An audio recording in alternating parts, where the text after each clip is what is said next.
Weekly current affairs GK for judiciary, ये होगा 29 अप्रैल 2023 से लेकर 5 मई 2023 तक है। ठीक है, आइए फर्स्ट क्वेश्चन देखते हैं। एयर इंडिया के सीईओ कौन है आज के डेट में? एयर इंडिया के सीईओ, करेक्ट आंसर है Campbell Wilson. Air India CEO Campbell Wilson, Campbell Wilson. Next question, world bank के प्रेसिडेंट आज के डेट में कौन है? अजय बांगा या यूगिन मेयर? करेक्ट आंसर है अजय बांगा। ठीक है, करेक्ट आंसर है अजय बांगा। वर्ल्ड बैंक के प्रेसिडेंट है, करंट प्रेसिडेंट अजय बांगा। थोड़ी सी एडिशनल जानकारी देख लेते हैं। वर्ल्ड बैंक इस्टेब्लिश हुआ था 1944 में, जुलाई 1944। वर्ल्ड बैंक इस्टेब्लिश हुआ जुलाई 1944, 1944, जुलाई 1944। और इसका हेड क्वार्टर है यूएस में, Washington DC, United states. Okay, और ये जो यूगिन मेयर हैं, ये वर्ल्ड बैंक के पहले प्रेसिडेंट थे। Eugene Meyer first president of world bank, और आज के डेट में अजय बांगा। ठीक है, Who has been awarded the 2023 Goldman Environmental Prize? Alexandra Korab. Alexandra Korab. Alexandra Korab, an indigenous Munduruku woman from the Brazilian Amazon, has been recognized with the 2023 Goldman Environmental Prize. The Goldman Prize was established in 1989. ये जो Goldman environmental prize है, ये कब आया, पहली बार कब दिया गया? 1989 में आया। ठीक है, गोल्डमैन इन्वायरमेंटल प्राइज 1989 में आया पहली बार। Next, according to RBI data which state topped the list in market borrowing among all states? Tamil Nadu. ठीक है, Tamil Nadu topped the list in market borrowing among all states, Tamil Nadu. Next, Who will host the SCO summit on जुलाई 3 से 4? 3-4 जुलाई को SCO Sumit होने वाला है, वो उसको होस्ट कौन कर रहा है? रशिया, चाइना, इंडिया या Kazakhstan? Correct answer is India. India host कर रहा है SCO सुमित 3-4 जुलाई को, और ये कहाँ पे होस्ट हो रहा है? ये न्यू दिल्ली में हो रहा है। ठीक है, next, which of the following country will become the largest recipient of Asian Development Bank funded? Will become नहीं, बिकेम होगा। ठीक है, ये थोड़ा सा ग्रामेटिकल एरर हो जाएगा। Which country has become the largest recipient of Asian Development Bank funded programmes in 2022? Pakistan, India, China, Bangladesh? Correct answer is Pakistan. सबसे बड़ा पाकिस्तान रहा है फंड लेने में। ठीक है, एडीबी से। Next, which union ministry launched the India handmade portal? India handmade portal कौन सा यूनियन मिनिस्ट्री लॉन्च किया? मिनिस्ट्री ऑफ टेक्सटाइल्स ने, मिनिस्ट्री ऑफ टेक्सटाइल्स। देखिए, ये जो इनिशिएटिव्स जो भी होते हैं, ये थोड़ा ध्यान दीजिएगा, क्वेश्चन पूछा जाता है। एक साल पहले हम वीडियो में ऐसे ही डाले थे कि सार्थक एक ऐप है, वो किस इंस्टीट्यूट का है, तो वो सेबी का है। वीडियो में हम डाले थे, वही अभी रिसेंटली जो उत्तराखंड जुडिशरी हुआ है उसके जीके में पूछा है। ऐसे कई सारे क्वेश्चन थे। उससे पहले 12 फरवरी को यूपी का जुडिशरी पूछा था, उसमें भी कई सारे क्वेश्चंस थे जो मेरे वीडियो में थे। ठीक है, तो इसीलिए हम कह रहे हैं कि जो भी डाटा है ध्यान से देखा करिए, और जो एडिशनल डाटा जो भी हम देते हैं उसे भी ध्यान से देखा करिए। ठीक है, जैसे एक और क्वेश्चन आया था, हमें याद आ रहा है यूके जुडिशरी में, कि फर्स्ट डिफेंस मिनिस्टर कौन थे? तो वो थे बलवंत चौकरी करके कोई थे, बलवंत चौकरी। ठीक है, और भी उनका फुल नेम कुछ था, लेकिन हमें बस बलवंत चौकरी याद है, तो इतना भी आपको याद रहेगा तो आप करेक्ट आंसर लगा दीजिएगा। ठीक है, तो वो एडिशनल जानकारी में हम दिए थे। तो ठीक है, आगे प्रोसीड करते हैं। India handmade portal, ministry of textiles. Next, which space agency scientist have successfully extracted oxygen from simulated lunar soil? NASA, National Aeronautics and Space Administration. Next, when was the first May Day in India celebrated in Madras by the Labour Farmers Party of Hindustan? Correct answer is 1st May 1923. 1923, 1923, 1st May 1923. थोड़ी सी additional जानकारी देख लेते हैं। Every year on 1st May International Workers Day is celebrated. ठीक है, on 1st May 1886 the working class of America came together and rebelled against an unjust system. कब? सबसे पहला कब? 1 मई 1886, 1886, 1886, 1st May 1886। थोड़ी सी और जानकारी देखते हैं। on 1st May 1923, 1923, on 1st May 1923 the first May Day in India, India में कहाँ पे सेलिब्रेट किया गया? मद्रास में सेलिब्रेट किया गया।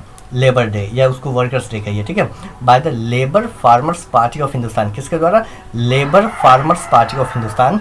It was also the first time that the red flag was use as a symbol of Labour Day in India. कौन सा फ्लैग होता है as a symbol of Labour Day in India, वो होता है रेड फ्लैग, ठीक है, ध्यान दीजिएगा, रेड फ्लैग, रेड फ्लैग, ठीक है। Next, India will join international climate action in civil aviation from which year? Correct answer is 2027. 2027 से India will join international climate action in civil aviation from 2027. 2027. Next, Siddharth Mohanty has been appointed as the chairperson of, किस institute के chairperson बने हैं Siddharth Mohanty, Life Insurance Corporation, LIC, Life Insurance Corporation के सिद्धार्थ मोहंती बने हैं chairperson. थोड़ी सी additional जानकारी देख लेते हैं। लाइफ इंश्योरेंस कॉर्पोरेशन LIC ये स्थापित कब हुआ था, फॉर्म हुआ था 1956 में, सितंबर 1956, और LIC कोई कंपनीज एक्ट के अंदर में फॉर्म नहीं हुआ है, ये एक इसका सेपरेट LIC एक्ट ही है, ठीक है, एक लेजिस्लेशन के अंदर में ही इसका सेपरेट लेजिस्लेशन। जैसे आज के दिन में कोई भी बड़ी कंपनी स्थापित होती है तो वो कंपनीज एक्ट 2013 के अंतर्गत में इस्टेब्लिश होती है, ठीक है, लेकिन LIC का अपना ही एक एक्ट था 1946 में। इसका हेडक्वार्टर है मुंबई में। The ministry of home affairs introduced which grain in the meals of the Indian Armed Forces? Correct answer is millet. Millet. Which union ministry launched the City Beauty Competition portal? Ministry of Housing and Urban Affairs. Which union ministry launched? Ministry of Housing and Urban Affairs. Ministry of Housing and Urban Affairs launched the City Beauty Competition portal. Next, which country will host the first franchise-based Global Chess League in 2023? Global Chess League in 2023. कौन सा country? Dubai. India's first Rafale lady pilot Shivangi Singh participating in Orion Military Exercise 2023 belongs to which state? Bihar. Shivangi Singh कहाँ की है? बिहार की. What rank did India acquire in the World Press Freedom Index 2023? World press freedom index 2023 में India का rank क्या रहा है? 161, जो कि डिग्रेड हो गया प्रीवियस ईयर्स के कंपेरिजन में। थोड़ी सी एडिशनल जानकारी देख लेते हैं जो कि आपको समझ में आ जाएगा, ठीक है। आज के डेट में रैंक क्या है? 161। In the world press freedom index 2023 India heavily declined coming from 133 इन 2013। 2013 में इंडिया का रैंक था 133 और 2023 में रैंक हो गया है इंडिया का 161। While Norway wins the list, सबसे टॉप पर कौन है? Norway. World press freedom index 2023 में सबसे टॉप करने वाला देश है Norway. Norway. Asian countries got the lowest rankings. The report highlights the freedom and safety of media people and journalists across 118 Nations around the globe. कितने Nations का सर्वे किया गया? 180 नेशंस, 180 कंट्रीज का, 180, ठीक है। आउट ऑफ 180 कंट्रीज इंडिया का rank है 161। पहले कितना था 2013 में? 133। आज के डेट में 161 इंडिया का रैंक है। Out of how many Nations? 180 Nations, ठीक है। Ireland was in the second position followed by Denmark. तो सबसे पहले कौन सा? Norway, Ireland, Denmark. Norway, Ireland, Denmark, ठीक है। The Reporters Without Borders collected data consisting the factors like economic, social, political, legislative and security. ये जो data है ये प्रिपेयर किसके द्वारा किया गया? Reporters without borders, reporters without borders, RSF, ठीक है। Which is the most innovative state as per the National Manufacturing Innovation Survey 2021-22? Karnataka is the most innovative state as per the National Manufacturing Innovation Survey. सर्वे किसने किया? National manufacturing innovation सर्वे, ठीक है। कौन सा state है? कर्नाटका। अब आते हैं कुछ बहुत कम जनरल नॉलेज के कुछ क्वेश्चंस देख लेते हैं।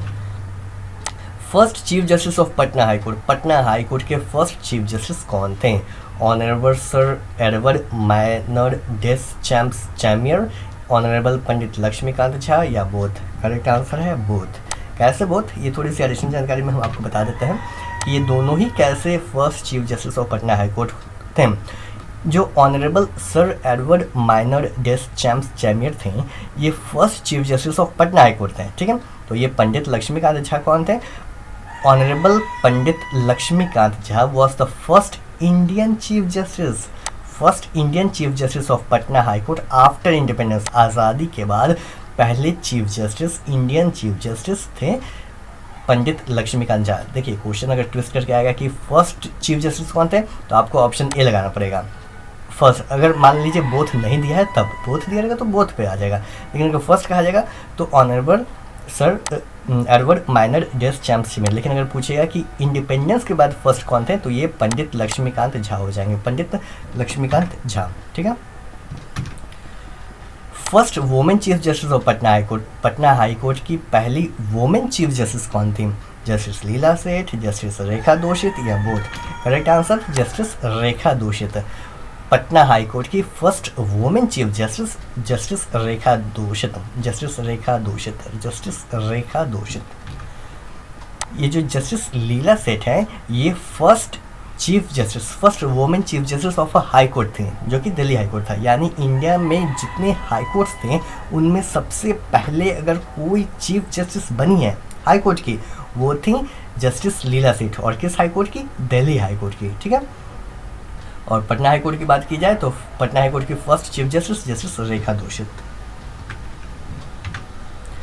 Gulrukhi was the pen name, Gulrukhi pen name किसका था? सिकंदर लोधी। ठीक है। सिकंदर लोधी का पेन नेम था गुलरुखी, सिकंदर लोधी, गुलरुखी सिकंदर लोधी। मतलब सिकंदर लोधी जो थे ये गुलरुखी नाम से कविताएं लिखा करते थे। ठीक है। गुलरुखी सिकंदर लोधी, गुलरुखी सिकंदर लोधी, गुलरुखी सिकंदर लोधी। ठीक है। इस वीडियो में इतना ही, मिलते हैं नेक्स्ट वीडियो में। Thanks for watching. जय हिंद।